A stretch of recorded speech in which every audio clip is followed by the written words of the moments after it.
अस्सलामुअलैकुम दोस्तों, आज मैं आपके लिए बहुत ही कमाल और हैरान कर देने वाली रेसिपी लेकर आई हूँ।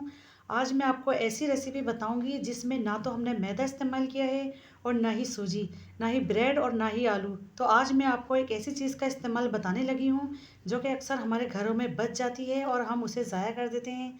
लेकिन आज हम उसी चीज़ का इस्तेमाल करते हुए इतने शानदार स्नैक्स तैयार करेंगे कि जो भी खाएगा बस खाता ही रह जाएगा। बहुत ही खस्ता और बहुत ही मज़े के, यकीन मानिए कि इसके आगे समोसा कचौरी अगर आप शौक़ से खाते हैं ना, तो वो भी सब भूल जाएंगे। बहुत ही मज़े के स्नैक्स बनकर तैयार होंगे और जायका बिल्कुल आपको ऐसा खाने में फ़ील होगा जैसे आप बहुत ही खस्ता मज़ेदार से आलू के पकोड़े खा रहे हैं। बच्चे बड़े सभी मज़े ले लेके खाएंगे। तो अपनी शाम की चाय को बनाएं ख़ास और इस स्पेशल रेसिपी के साथ। तो चलिए रेसिपी देख लेते हैं कि आखिरकार वो कौन सी ऐसी चीज़ है जिसको इस्तेमाल करते हुए इतनी शानदार रेसिपी बनकर तैयार हुई है। तो इसके लिए रेसिपी को मेरी कंप्लीट वॉच करिए। रेसिपी पसंद आए तो एक लाइक दीजिएगा और अगर चैनल पर नए हैं तो चैनल को भी ज़रूर सब्सक्राइब कीजिएगा। तो जी जनाब, आज जो हम चीज़ इस्तेमाल करने लगे हैं वो है रात की बची हुई बासी रोटी, जिसे अक्सर हम लोग ज़ाया कर देते हैं। तो आज मैं आपको इसी का इस्तेमाल करते हुए ये रेसिपी बताऊंगी। तो जैसा कि आपको नज़र आ रहा है, यहाँ पर मैंने ले ली है रात की बासी रोटी जो कि बच गई थी मेरे पास। तो इसको मैंने इस तरह से सरफेस पर रख दिया है और इसके ऊपर मैं थोड़ा सा लगा रही हूँ पानी। पानी अप्लाई कर रही हूँ ताकि रोटी हमारी थोड़ी सी सॉफ्ट हो जाए, क्योंकि रोटी को हमें थोड़ा सा नरम करना है। तो आज जो मज़ेदार स्नैक्स हम बनाने जा रहे हैं वो रात की बची हुई बासी रोटी के साथ ही बनेंगे और इतने मज़ेदार बनेंगे कि आप जब बनाएंगे तो आपको तभी पता चलेगा कितनी ज़बरदस्त आज आप लोगों को मैं ये रेसिपी दे रही हूँ। तो पानी मैंने इसके ऊपर लगा दिया है सब जगह ब्रश की मदद से। तो मैं यहाँ ये करूँगी कि मैं इसके स्ट्रेट्स निकाल लूँगी छुरी की मदद से, या फिर आपके पास अगर पिज़्ज़ा कटर है तो आप उसकी मदद से भी इस तरह से इसके स्ट्रेट्स निकाल सकते हैं। तो जिस तरह के मैं ये कर रही हूँ, और अपनी मर्ज़ी के आप इसके बना सकते हैं जिस तरह आपको पतले चाहिए या चौड़े स्नैक्स चाहिए। तो यहाँ पर अब ये मैंने देख लें इस तरह से इसकी कटिंग कर ली है। अब इसको मैं साइड से भी कर लूँगी इस तरह से कटिंग, जो कि बहुत ईजी तरीके से हो जाएगी क्योंकि रोटी को मैंने थोड़ा नरम कर लिया है।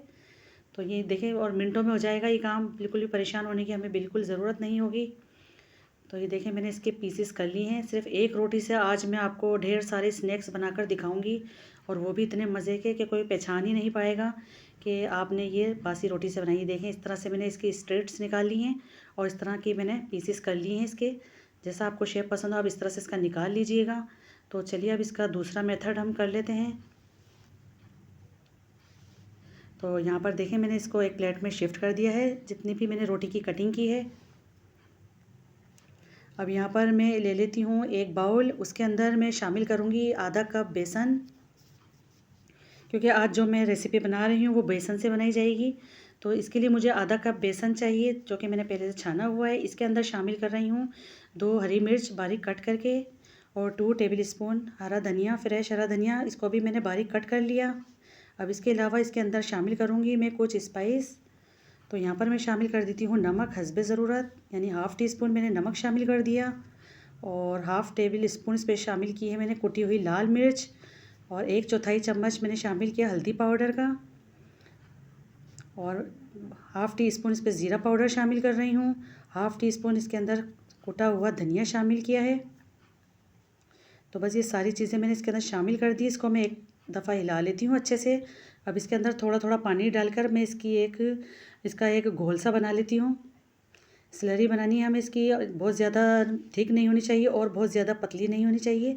तो इसके लिए हम थोड़ा थोड़ा पानी डालते जाएंगे और इसको मिक्स करते जाएंगे। तो इसको मैं दिखा दूँगी आपको कि आपको कैसी कंसिस्टेंसी चाहिए इसकी।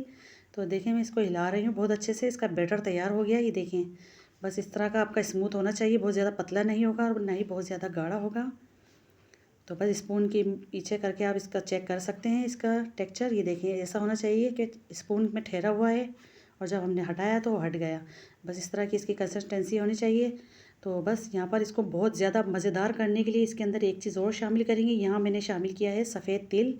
सफ़ेद तिल डालने से बहुत इसके अंदर खूबसूरती भी आएगी, और वैसे भी स्पेशली सर्दी के मौसम में आप इसको ज़रूर इस्तेमाल में लाया करें, ये बहुत हेल्दी होते हैं। तो यहाँ पर मैंने एक पैन में ऑयल रख दिया है पहले से गर्म होने के लिए, क्योंकि हमारा ऑयल बहुत अच्छे से गर्म होना चाहिए। अब इसके अंदर मैं रोटियाँ जो मैंने कटिंग करके रखी हुई है इस पर कोट करूँगी और इसको शैलो फ्राई करूँगी।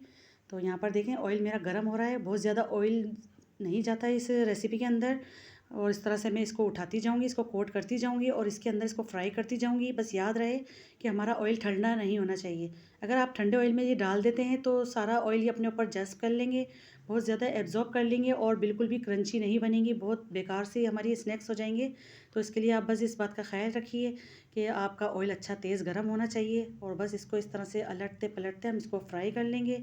और आप देखिए इस रेसिपी में ज़्यादा ऑयल भी नहीं लगता, बहुत कम ऑयल में ये फ्राई हो जाते हैं और मिनटों में हो जाते हैं। या फिर अगर आपके घर में आ जाते हैं अचानक से कोई गेस्ट और आपके कुछ समझ नहीं आता कि हम क्या बनाएं, तो अक्सर रात की रोटी बची हुई फ्रिज में ज़रूर होती है, तो फटाफट से ये भी बना सकते हैं।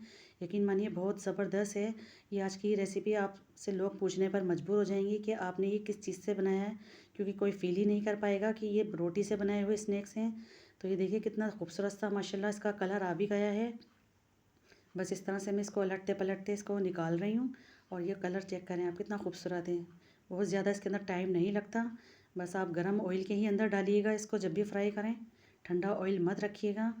तो देखिए मैं इसको सारे निकाल लेती हूँ। सेम वही सीन मैं अब दोबारा करूँगी, दोबारा से मैं इसको उठाती जाऊँगी और बेसन में कोट करती रहूँगी और इसको फ्राई कर लूँगी। मिनटों में बन जाती है ये रेसिपी हल्की फुल्की भूख में। वैसे भी सर्दी के मौसम में जल्दी भूख लग जाती है, तो अपनी शाम की जब चाय बनाते हैं तो उसको ख़ास बनाने के लिए हल्की फुल्की भूख में आप ये ज़रूर बनाएं।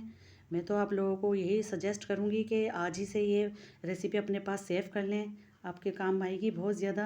बहुत ज़बरदस्त किस्म के आज के ये स्नैक्स बने हैं। ये देखिए अल्हम्दुलिल्लाह माशाल्लाह से कितने सारे आधा कप बेसन और एक रोटी से कितने ढेर सारे एक प्लेट भर के हमारे स्नैक्स तैयार हुए हैं और यकीन मानिए इतने बेहतरीन हैं मैं आपको क्या बताऊं।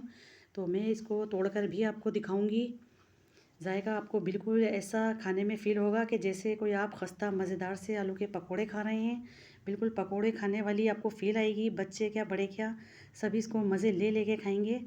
बहुत ज़बरदस्त ये देखिए कितना ज़बरदस्त इसकी लुक आई है और मैं इसको तोड़ के भी दिखा रही हूँ। ये देखिए वाह माशाल्लाह अल्हम्दुलिल्लाह कितने बेहतरीन से लग रहे हैं देखने में। यकीन मानिए मुझे तो बहुत पसंद आए। आप लोग इसको ज़रूर ट्राई कीजिए, फिर मुझे बताइए, इसका फ़ीडबैक दीजिएगा कि आपको कैसे लगे।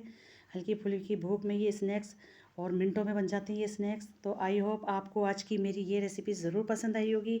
रेसिपी अच्छी लगी है तो प्लीज़ लाइक कर दीजिए। चैनल पर नए हैं तो चैनल को ज़रूर सब्सक्राइब किया करें और दुआओं में याद रखें। फिर मिलूँगी एक और नेक्स्ट रेसिपी के साथ। तो फिर जब तक के लिए अल्लाह हाफिज़।